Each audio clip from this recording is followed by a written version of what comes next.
C.A.S.A stands for Court Appointed Special Advocates, trained volunteers appointed to support and provide guidance for abused and neglected Oklahoma children. The group recently received a large core model grant. Reporter Taylor Jackson joins us now to explain how C.A.S.A intends to spend that money wisely.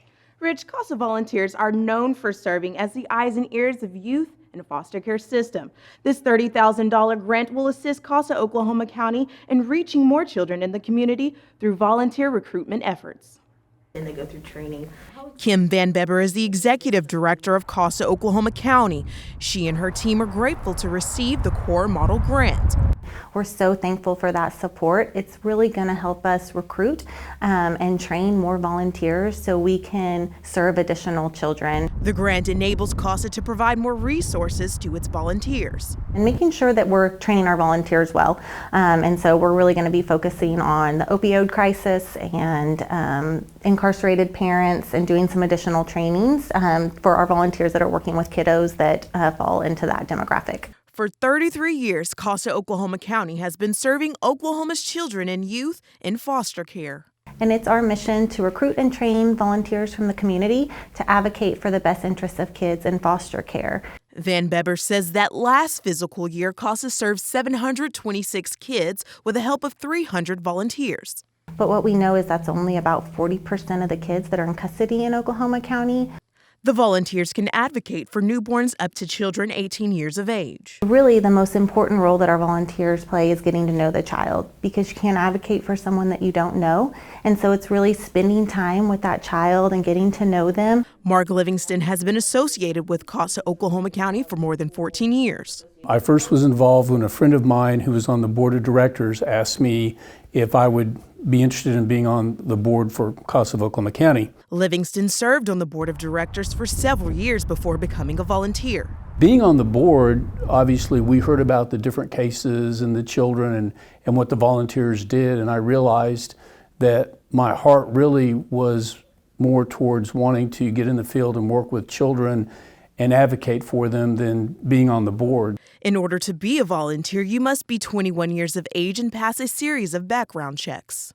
And then there's 30 hours of required basic training. And so our training covers things like the child welfare system, child development, building rapport with children and families, substance abuse, mental health, all those kinds of things that our volunteers are going to be dealing with as they advocate for these kiddos. In addition to the 30 hours of training, volunteers must also complete 12 hours of continuous education throughout the year. It's fascinating.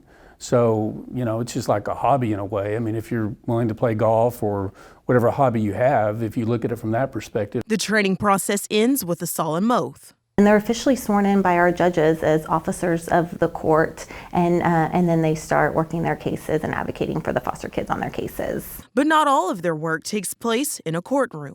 It's going to be going out to the foster home, talking with the foster parents, observing the child in the placement, making sure that they're hitting those major milestones, and then if not, looking into why. So a C.A.S.A in those instances would collaborate with the school, collaborate with child welfare, collaborate with the caregivers, and just make sure that specific need is addressed. Maybe it's an individualized education plan. Maybe it's doing some tutoring at the home.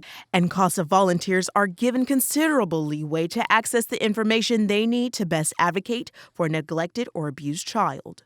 We have the right to look at school records, medical records, to dig in and see what's going on in that child's life. Is DHS providing the best medical care for that child? Are they providing the best housing that's out there? The judge will then consider all of this information before making a final decision on a child in state custody. We report back to the judge to give the judge a better and hopefully clearer picture of what's going on, because they're the ones that are going to determine at some point in time where this child ends up. Child welfare supervisor Hannah Russell Neal says having a C.A.S.A advocate has shown to be beneficial in a child's life. Just the benefit of a C.A.S.A is that the court and child welfare are just given such a more fuller picture and a more well-rounded view of the case, what that child's needs are, how those needs can be met. When children in the program were surveyed and asked what they thought the most important things their C.A.S.A advocate did for them, their answers were simple and heartfelt. They listen to me, they care about me, they are there for me. C.A.S.A. Oklahoma County's immediate task is convincing more people to volunteer, especially during a pandemic. So recruitment has been tough, I would say, in the last 2 years, but we've really been inspired by the way that our community has continued to step up to the plate, and volunteers have continued to come here. There are a lot of children in Oklahoma County in the state custody, and there's a great need for additional volunteers to help these children. And being an advocate and being a volunteer is extremely rewarding. If you're interested in becoming a volunteer, you can contact the C.A.S.A. Oklahoma County office directly or visit oklahomacasa.org to find volunteer opportunities in your community.